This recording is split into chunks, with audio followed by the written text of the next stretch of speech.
وسلطان بهذا نكاد ليهاي وعلاه هل هيرو عدي وسير كاتوجتي دولدو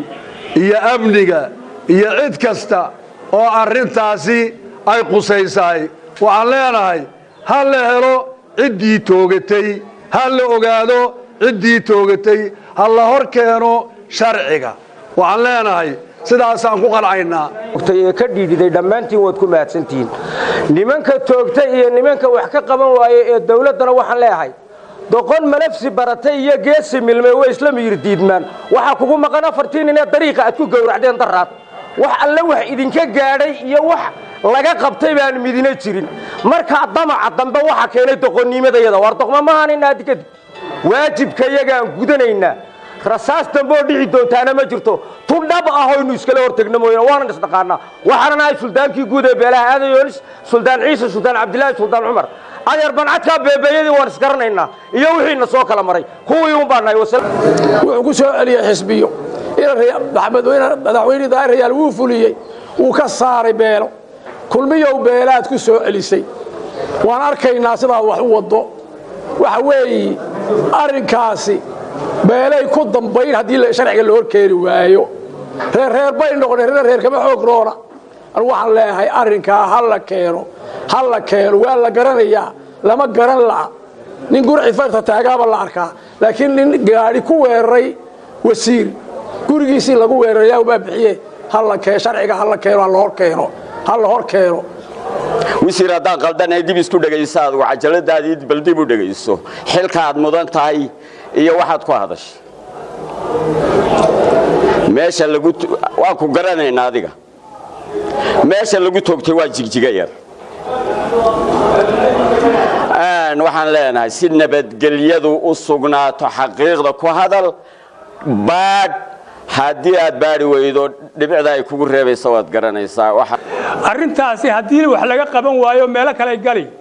way sii xumaan way sii socon هذا waxaan u maleynayaa in qaarimku ku faraxsan yihiin laakiin iyaga laftarkoodu bari ay xiibatayn doonaan arintaasi hadii maanta wax laga qaban waayo waxa leenahay arintaasi qaab dawladnimo wax looga qabto hadii wax laga qaban waayo arintaasi oo sii socotana waxa weeyaan nin iyo baacdi la isbaday waxaan leenahay arintaasi annaguna wixii nala gudboon baan galaynaa wasiir ku xigeenka hadalka amnigu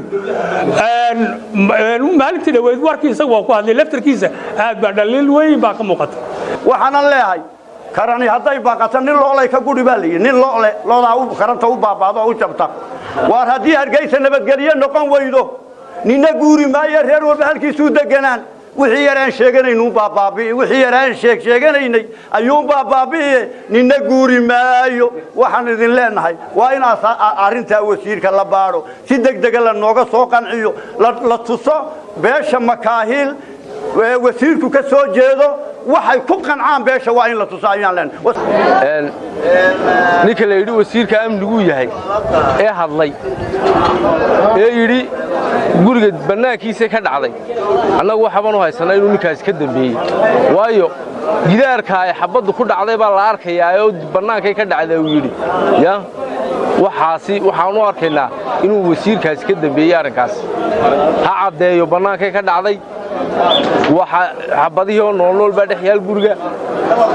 waa kacdoon kale ayuu sameeyay wasiirkaas waa anu waxa leeyahay wax xukuumadda sii socota ee wadanka khalkhalisay ya ee kacdoonada jira weeyaan nasiib daradaasi